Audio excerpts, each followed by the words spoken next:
हाँ, news live की तरफ से मैं कार्यक्रम में यहाँ मीटिंग हो रही है और जिसमें कि टीयूसीसी के 2 पदाधिकारी आए हुए हैं, मिस्टर तिवारी और मिस्टर अकेला।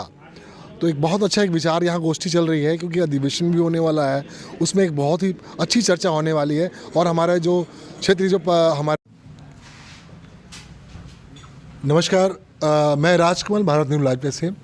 और आज यहाँ हरिद्वार में एक बहुत अच्छी बैठक की गई है और हमारे बीच में एसपी तिवारी जी जो कि राष्ट्रीय महासचिव टीयूसीसी के हैं और अकेला जी भी हमारे बीच में हैं। लेकिन मैं सबसे पहले तिवारी जी से कुछ बातें करना चाहूँगा इस मीटिंग के बारे में। तो आइए खास मुलाकात एक तिवारी जी के साथ करते हैं। तिवारी जी, बहुत बहुत स्वागत है भारत न्यूज़ में। जी नमस्कार। और ये आज की जो ये मीटिंग हुई है इसके बारे में पूछना चाहता हूँ कि अभी आपने जो बात कही है कि हरिद्वार क्षेत्र में एक बहुत बड़ा अधिवेशन करना चाह रहे हैं और पूरे हिंदुस्तान के लोग भी यहाँ आना चाहेंगे, मजदूर वर्ग के जितने भी प्रतिनिधि होंगे, तो उसके बारे में जब विस्तार से हमारे चैनल को बताएंगे आप।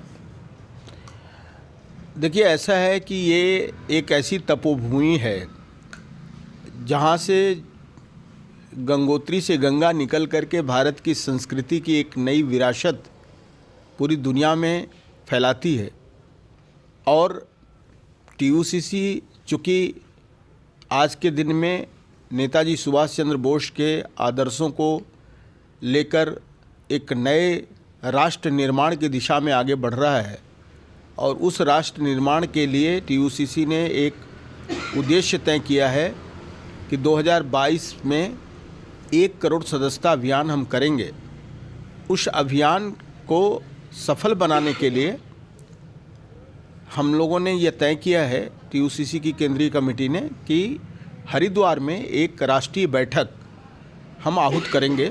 उस राष्ट्रीय बैठक में हमारे सारे राष्ट्रीय पदाधिकारी उपस्थित होंगे और उस राष्ट्रीय बैठक के माध्यम से ये मिशन 1 करोड़ को कैसे हम सफल बनाएं, उसके साथ साथ हरिद्वार और हरिद्वार के पास भारत का सबसे बड़ा राज्य उत्तर प्रदेश है।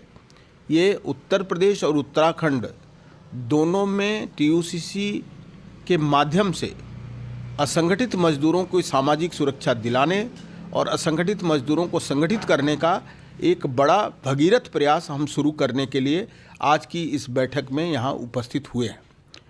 अब प्रश्न ये है कि जो एक बड़ा मजदूर तबका है, आपको मालूम ही है कि संगठित क्षेत्र में हमारे पूरे देश में आज के दिन में केवल 2.5 से 3 करोड़ मजदूर काम करते हैं, जबकि बाद बाकी 51-52 करोड़ मजदूर असंगठित क्षेत्र में काम करते हैं। और ये जो असंगठित क्षेत्र के मजदूर हैं, इसमें बहुत एक बड़ा तबका प्रवासी कामगारों का है जो एक राज्य से निकल के दूसरे राज्य में रोजगार की तलाश में अपने परिवार को छोड़ के जाते हैं, जिनको सबसे ज़्यादा तकलीफ़ हुई थी पिछले लॉकडाउन के पीरियड में। सरकारों के पास, न तो केंद्रीय सरकार के पास न तो राज्य सरकार के पास कोई डाटा नहीं था, जिसके चलते राज्य सरकार और केंद्रीय सरकार ने अपने हाथ खड़े कर दिए कि हम मदद उनको कैसे करें। मामला उच्चतम न्यायालय तक गया। हमने केंद्रीय स्तर पर सारे ट्रेड यूनियंस ने मिल करके भारत सरकार से बातचीत की, श्रम मंत्रालय से बातचीत की और उसके बाद माननीय हमारे यशस्वी प्रधानमंत्री नरेंद्र मोदी के सानिध्य से एवं हमारे बहुत ही चर्चित माननीय श्रम एवं रोजगार मंत्री भूपेंद्र यादव के प्रयासों से पिछले 24 अगस्त को ई श्रम पोर्टल लॉन्च हुआ भारत में। और अब तक जो सूचनाएं उपलब्ध हैं उससे ये मालूम पड़ रहा है कि करीब करीब 25-26 करोड़ असंगठित क्षेत्र के मजदूर अब तक उसमें जुड़ चुके हैं। तो हमारा ये भागीरथ प्रयास है कि जब हमारे देश के प्रधानमंत्री ये चाहते हैं कि एक गांव के कोने में बैठा हुआ एक गरीब मजदूर, उसको सामाजिक सुरक्षा का लाभ मिले, उसको भी समाज में जीवन जीने का रास्ता मिले।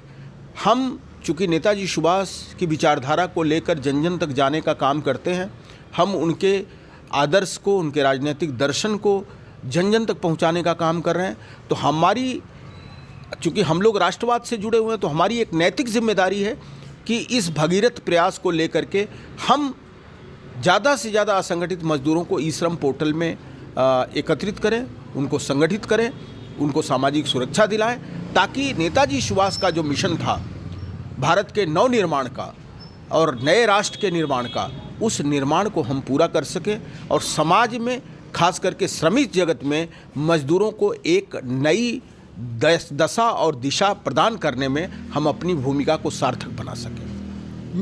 तिवारी जी, मैं एक जानकारी और लेना चाहूँगा आपसे। मैं, जैसा कि आपने मुझे बताया कि संगठित और असंगठित, इन दोनों में अंतर क्या है, कौन कौन से लोग इसमें आते हैं, इसके बारे में ज़रा चैनल को विस्तार रूप से बताइए। देखिए, संगठित में यह है कि जिनका कार्य क्षेत्र निर्धारित है, पहला।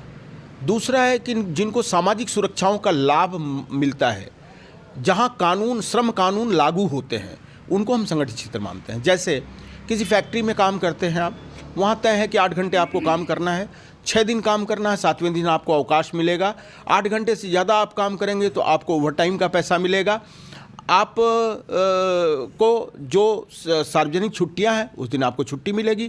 कंपनी अगर आपसे काम करवाती है तो उसको डबल रेट पर काम करवाना पड़ेगा और साल में आपको एक अवकाश मिलता है। आपके जो पूरे साल में आप जितने दिन काम किए रहते हैं उसके आधार पर, जो फैक्ट्रीज एक्ट में प्रोवाइडेड है उसके अनुसार आपको मिलता है।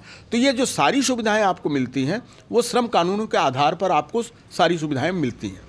दूसरा, दो जो भारत की जो सबसे मुख्य सामाजिक सुरक्षाएं हैं वो है एक कर्मचारी राज्य बीमा निगम के द्वारा उनको चिकित्सा का लाभ और उनको सामाजिक सुरक्षा का लाभ मिलता है, और दूसरी तरफ भविष्य निधि का लाभ उनको हमारे EPFO की तरफ से मिलता है। तो इस तरह से देश के जितने भी कानून हैं वो सारे कानून जहां लागू होते हैं या कम या ज़्यादा लागू होते हैं, उनको हम मान लेते हैं कि वो संगठित क्षेत्र है। और असंगठित क्षेत्र ये है जहां देश के श्रम कानून लागू नहीं होते। जैसे निर्माण मजदूर है, तो निर्माण मजदूर को न्यूनतम वेतन मिलेगा इसकी कोई गारंटी नहीं है, क्योंकि वहाँ कानून लागू ही नहीं होते जगह जगह पर, और उनका कार्य का क्षेत्र भी स्पेसिफाइड नहीं है। आज एक मजदूर हरिद्वार में काम कर रहा है, वहाँ बिल्डर अपनी बिल्डिंग बना रहा है, कल वो बिल्डिंग खत्म हो गई, वो बिल्डर चला गया गाजियाबाद, वही मजदूर को ले जाके वो गाजियाबाद काम करा रहा है, परसों पंजाब चला गया, उसके बाद वाले दिन राजस्थान चला गया। तो इसलिए कार्य क्षेत्र निर्धारित नहीं है, एक। दूसरा क्या है कि वो मजदूर भी है, 2 महीना काम किए चले गए वापस, फिर वो जा कर के गाँव से कुछ मजदूर को पकड़ के लाए, उनसे काम करवा रहे हैं। तो इसलिए मजदूर का भी स्पेसिफिकेशन नहीं है कि वो एक ही जगह पर काम करेगा। तो ना तो कार्यक्षेत्र निर्धारित है, ना तो मजदूरों की रेगुलरिटी निर्धारित है, ना तो उनका मिनिमम वेजेस निर्धारित है, ना तो श्रम कानून वहाँ लागू होते हैं। तो ऐसे तमाम क्षेत्रों को, इसी तरह से हमारे डेली वेजर्स हैं, इसी तरह से आप देख लीजिए कि जो दुकानों पर काम करने वाले हैं, जो पल्लेदारी करते हैं, ऑटो चलाते हैं, आपके प्राइवेट व्हीकल्स चलाते हैं, आपके दिहाड़ी मजदूर का काम करते हैं, इनका सबका एक ही जैसा है, जिसमें इनको कोई कानून का लाभ नहीं मिलता है। कानून देश में तो 44 है, लेकिन श्रम कानूनों का कोई लाभ इनको नहीं मिलता।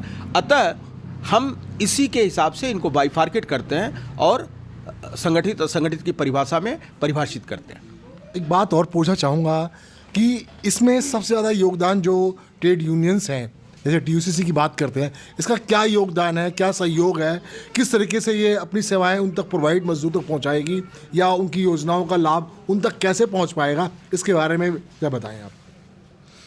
देखिए, ऐसा है कि TUCC एक केंद्रीय श्रम महासंघ है जो भारत सरकार से मान्यता प्राप्त है। मैं आपको बताना चाहूँगा कि TUCC संगठित और असंगठित दोनों क्षेत्र के लिए काम कर रहा है। संगठित क्षेत्र में हमारे रेलवे में, डिफेंस प्रोडक्शन में, कोल में, स्टील में बहुत सारे यूनियन हैं, और दूसरे प्राइवेट कल कारखानों में भी यूनियन हैं जो हमारे संगठित क्षेत्र में काम करता है। असंगठित क्षेत्र में हमारा दायरा बड़ा है, क्योंकि हमारे मेंबरशिप का करीब करीब 80% असंगठित क्षेत्र में है, इसलिए हमारा फोकस भी बड़ा है। असंगठित क्षेत्र में हमारे जो यूनियन हैं उनको हमने तैयार किया है, इस हिसाब से हमने समय समय पर अपनी नीतियों में परिवर्तन किया है, अपनी सोच में परिवर्तन किया है, और अपनी जो रणनीति थी उसमें भी हमने परिवर्तन किया है। परिवर्तन इसलिए किया कि आज से कुछ दिन पहले तक, 5 साल 10 साल पहले तक जो ट्रेड यूनियन की संस्कृति थी उसमें केवल था कि हम अधिकारों के लिए केवल लड़ाई लड़ेंगे, और हम झंडा डंडा करके प्रदर्शन केवल कर लेते थे, और अधिकारी दबाव में आते थे और कुछ योजनाओं का लाभ हमको दे दिया करते थे। लेकिन समय बदला है, परिस्थितियां बदली हैं, इसलिए तौर तरीके भी बदले हैं। हमने अपने लोगों को इस तरह से प्रशिक्षित किया है या इस तरह से उनको मार्गदर्शित किया है कि ताकि वो वर्तमान बदली हुई परिस्थितियों में असंगठित मजदूरों के लिए कैसे काम करें, इसके लिए रणनीति हमने बनाई है।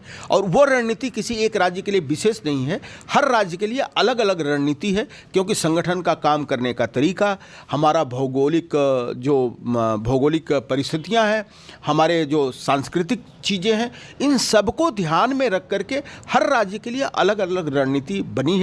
हमारे केंद्रीय कमेटी के जो विभिन्न राज्यों के प्रभारी हैं वो उन राज्यों में जा रहे हैं, उन राज्यों के नेताओं के साथ बैठक कर रहे हैं और हर राज्य के हिसाब से अपनी नई नई रणनीति बना के किस तरह से उनको हमें संगठित करना है, एकत्रित करना है और संघबद्ध करना है, और संघबद्ध करके किस तरह से हम सरकार की योजनाओं से उनको जोड़ें ताकि उनको सुविधाएं मिल पाएँ।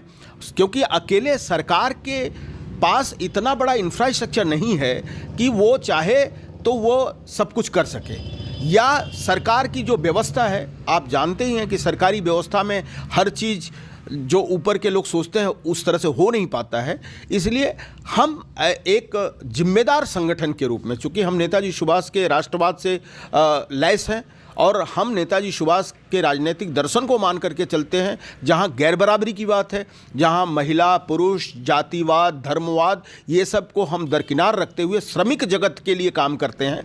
तो हमारी सोच ही बड़ी साफ सुथरी है कि हम केवल सरकार के भरोसे नहीं बैठे रहेंगे, हम गांव के कोने में बैठा हुआ गरीब आदमी जो हमसे जुड़ नहीं पा रहा, वहां तक हम पहुंचने की कोशिश करेंगे ताकि उस समाज की जो मेन स्ट्रीम है हम उसमें ला सकें और जो कानूनों के द्वारा या जो सरकारी योजनाओं का लाभ है उस तक हम पहुंचाने की व्यवस्था करें। इस तरह की रणनीति हम तैयार कर रहे हैं। तिवारी जी, एक बात और पूछना चाहूँगा कि जैसे कि कभी कभी मजदूरों की शिकायत भी होती है कि उनका काम नहीं बनता, भ्रष्टाचार बढ़ता जा रहा है और कुछ दलाल ऐसे हैं समाज में जो कि उनसे अनर्गल तरीके से काम करवाते हैं, गलत पैसा लेके करते हैं, क्योंकि उनको ज्ञान नहीं है। तो क्या यूनियन जितनी आपकी बनी है यहाँ पे, क्या उस विषय में सरकारी तंत्र पर या उन दलालों के ऊपर क्या एक्शन लिया जा रहा है, इसके बारे में विस्तार से बताएं। देखिए, बड़ी साफ सुथरे शब्दों में आपको हम कहना चाहते हैं कि हम सुभाष चंद्र बोस के विचारधारा पर चलने वाले संगठन हैं। हमने बहुत साफ सुथरे शब्दों में अपनी केंद्रीय कमेटी के बैठक में सारे राजनेताओं को निर्देशित किया है कि हमारे संगठन में भ्रष्टाचार की कोई जगह नहीं है, पहली। और अगर कोई भ्रष्टाचार करता है तो हमारे पास जानकारी आने के बाद तुरंत हम उसकी इंक्वायरी करेंगे, और अगर पता चला और वो सही पाया गया तो उस पर तुरंत कार्रवाई होगी, चाहे वो किसी लेवल का ही पदाधिकारी क्यों ना हो। आपको हम जानकारी भी देना चाहते हैं कि 2-3 साल पूर्व हमने, मैं प्रदेश का नाम नहीं लूँगा, अपने एक प्रदेश के अध्यक्ष को हमने संगठन से बर्खास्त किया था केवल भ्रष्टाचार के आरोप में, और हमारे राष्ट्रीय अध्यक्ष बैठे हैं, उन्होंने ही इंक्वायरी कमीशन की जांच की थी और उनके निर्देश पर ही उनको बाहर किया गया था। तो इसलिए भ्रष्टाचार की हमारे यहाँ जगह नहीं। एक दूसरा जो मुद्दा है कि और जो लोग भ्रष्टाचार कर रहे हैं, देखिए ये बहुत दुखद पहलू है कि मजदूर जगत में आकर मजदूरों को अधिकार दिलाने के नाम पर अगर कोई मजदूरों के साथ ज्यादती करता है या उनका शोषण करता है तो हम उनको भी उस शोषण करने वालों के ही क्लास में रखते हैं। हम उनको नहीं मानते कि वो श्रमिक जगत का भला करने आए हैं। हम तो ये मानते हैं कि एक शोषण करने वाला जैसे बाहर का व्यक्ति है, एक कंडक्टर है या कोई ठेकेदार है या कोई दूसरा आदमी है या कोई प्रशासनिक अधिकारी है, ठीक उसी तरह से वो भी है। तो हम जिस तरह से मजदूर को इस शोषण के खिलाफ, भ्रष्टाचार से बचाने के लिए जिस तरह से जो भी लड़ाई करनी पड़ती है, चाहे वो व्यक्तिगत लड़ाई हो या प्रशासनिक रूप से उसके खिलाफ केस दर्ज कराना हो या पुलिस में उसके खिलाफ व्यवस्था लेने की बात हो, हमने सबको कहा हुआ है कि इस तरह की जहाँ भी घटनाएं आएँ वहाँ आप एकदम सक्रिय होकर के उसके खिलाफ लड़िए और केंद्रीय कमेटी उसमें पूरा आपका साथ देगी। बहुत बहुत धन्यवाद तिवारी जी। ये तो थे हमारे साथ आज एसपी तिवारी जी, और साथ ही में हमारे जो राष्ट्रीय अध्यक्ष हैं TUCC के श्री हंसराज अकेला जी, उनसे भी एक खास मुलाकात करते हैं आपके बीच में।